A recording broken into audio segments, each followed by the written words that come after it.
Now take a decision on draft resolution A/ES10/L30/Rev1 entitled Admission of New Members to the United Nations.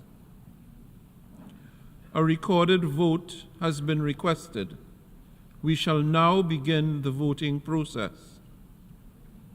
Those in favor of draft resolution A/ES10/L30/revision 1, please signify. Those against and abstentions. The General Assembly is now voting on draft resolution A/ES10/L30/revision 1 entitled Admission of New Members to the United Nations. Will all delegations confirm that their votes are accurately reflected on the screen?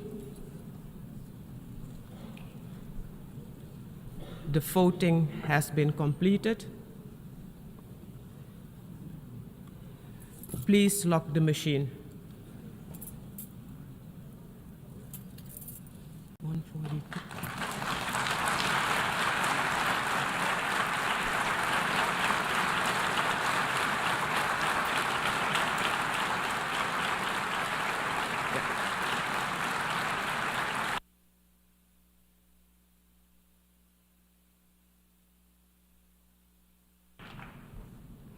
The result of the vote is as follows. In favor, 143. Against, 9. Abstentions, 25.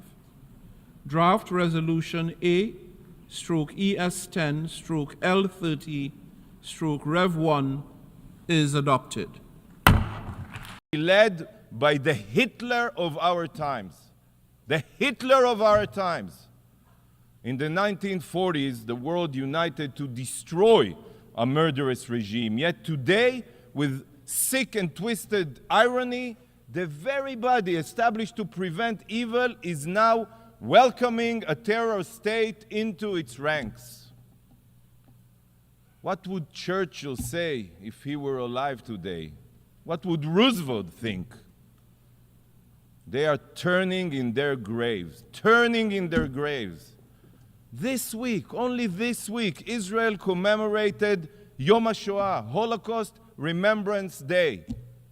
And it is during our sacred week that this shameless body has chosen to reward modern-day Nazis with rights and privileges. As Israelis mourn the Jewish babies burned in the crematoria, you here at the UN usher in the collaborators of the Israeli babies burned on October 7th. How can you be so blind? Is it your political interest? Are these your distorted values? Are you being threatened by diplomatic terror of the Palestinians and their collaborators? There are many here. Colleagues, today's destructive vote is not only opening the UN's doors to the terror-supporting Palestinian Authority. If it was, then it would be bad enough. But as you all know, the Palestinian Authority does not even have control of its own territory. Do you know who controls Gaza? You probably have forgotten, because in all of your resolutions here since October 7th, you have failed to even call them out by name.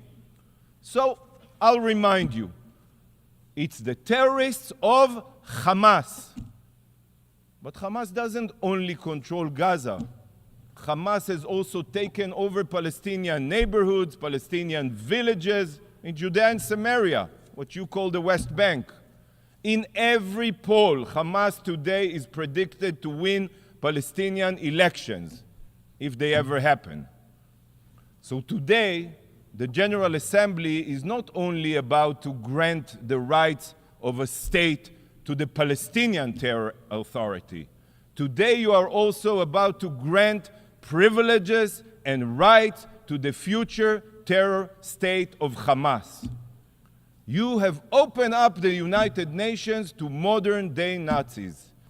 As lives continue falling apart in the Gaza Strip, torn apart in the most brutal and devastating ways. I stand before you as more than 35,000 Palestinians have been killed, 80,000 have been maimed, 2 million have been displaced, and everything has been destroyed. No words can capture what such loss and trauma signifies for Palestinians, their families, communities, and for our nation as a whole.